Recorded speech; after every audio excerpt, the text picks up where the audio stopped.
হ্যাঁ, আরোহী মিম সাথীকে জুতা দিয়ে পিটাইছে। আরোহী মিম আরোহী মিমের কাছে একটা অডিও আসে, ঠিক আছে? অডিওটা এমন ছিল যে সাথী বলতেছে যে আরোহী মিম আমাকে খুন করার চেষ্টা করছে, আরোহী মিম আমাকে খুন করার চেষ্টা করছে, সে আমাকে বিষ মিশিয়ে দিয়ে প্রোডাকশন বয়কে দিয়ে খুন করার চেষ্টা করেছে। তো এই অডিওটা আরোহীর কাছে পৌঁছানোর পর আরোহী হচ্ছে স্কুল গ্যাং এর শুটিং এ গেছিল, ঠিক আছে? যাওয়ার পর আরোহী জাস্ট ইয়াকে সাথীকে ডেকে বলছে এটা কি, হ্যাঁ, জাস্ট অডিওটা শুনিয়ে বলেছে যে এটা কি। তখন বলেছে কি যে হ্যাঁ তুমি আমাকে, সাথী বলতেছে তুমি আমাকে মারার চেষ্টা করেছো।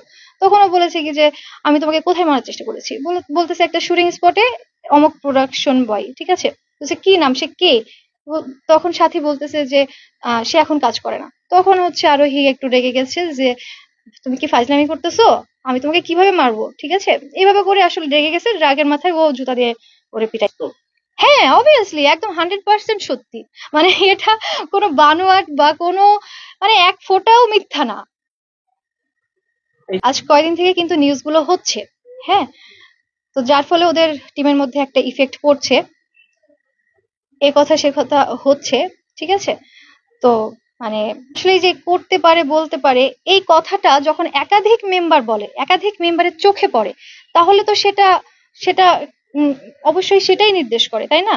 আপনি আপনি যদি প্রুফ হিসেবে চান তো আমি ছবি বা ভিডিও আমি আপনাকে প্রুফ দেব না, এটা আমি এমনিতেই দেব না, আমার কাছে থাকলেও আমি সেভাবে শো করব না।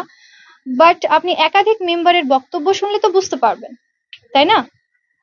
প্রমাণ না পেয়ে মানে সে তো অডিও শুনিয়েই তাকে মারছে, সে তো তাকে বলছে যে খুনের একটা বিষয় সে তুলছে যে তুমি আমাকে কিভাবে বললা যে আমি তোমাকে খুন করতে গেছি, ঠিক আছে? তো এটা একটা অনেক বড় কিছু না?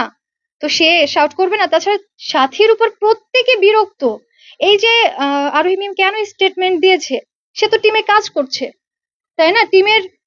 টিমে যারা কাজ করছে, তারপরে হচ্ছে আহ সজীবের যারা কাছের, ওরা কি সজীবের বিরুদ্ধে মুখ খুলবে বলেন? আপনি কি আপনার মালিকের বিরুদ্ধে মুখ খুলবেন? অন্যায় করলেও আপনি খুলতে পারবেন না, এটা সবসময় সম্ভব না। কারণ আপনারও কাজের চিন্তা আছে, আপনারও পেটের চিন্তা আছে, তাই না? তো এরকমটাই হচ্ছে টিমের মধ্যে এবং বাইরে সবাই কিন্তু জানে, হ্যাঁ, বাট টিমের ভিতরের ওরা সরাসরি মুখ খুলতে পারছে না, আর টিমের বাইরের যারা তারা কিন্তু মুখ খুলছে। সাথী হচ্ছে, দেখেন, সাথী কি আর বলবো, সাথী হচ্ছে টেকনিক্যালি, হ্যাঁ, সাথী টেকনিক্যালি কিন্তু টিমের প্রত্যেকটা মেম্বারকে বাদ দিচ্ছে, এটা কিন্তু আমি আগেই বলছি। আমার প্রথম এবং প্রধান অভিযোগ যে সাথী টেকনিক্যালি টিমের প্রতিটা মেম্বারকে বাদ দিচ্ছে। ওরা যদি পরকিয়া করে, ওরা ওরা থাকুক, ওরা ঘুরুক ফিরুক, যা খুশি করুক, তাতে কিন্তু আমাদের কারোর কোনো যায় আসে না, কিন্তু টিমে যখন প্রবলেম হচ্ছে তখন আমরা কতক্ষণ চুপ করে থাকবো বলেন? বলেন কতদিন?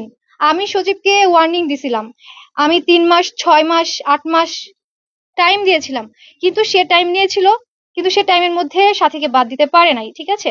আমি বলেছিলাম যে তুই যদি প্রেম করিস তো কর, ওকে শুধু টিম থেকে সরা, তুই ওকে টাকা দে, তুই ওকে রাখ, তুই ওকে যা খুশি কর, কিন্তু টিমে ও থাকবে না।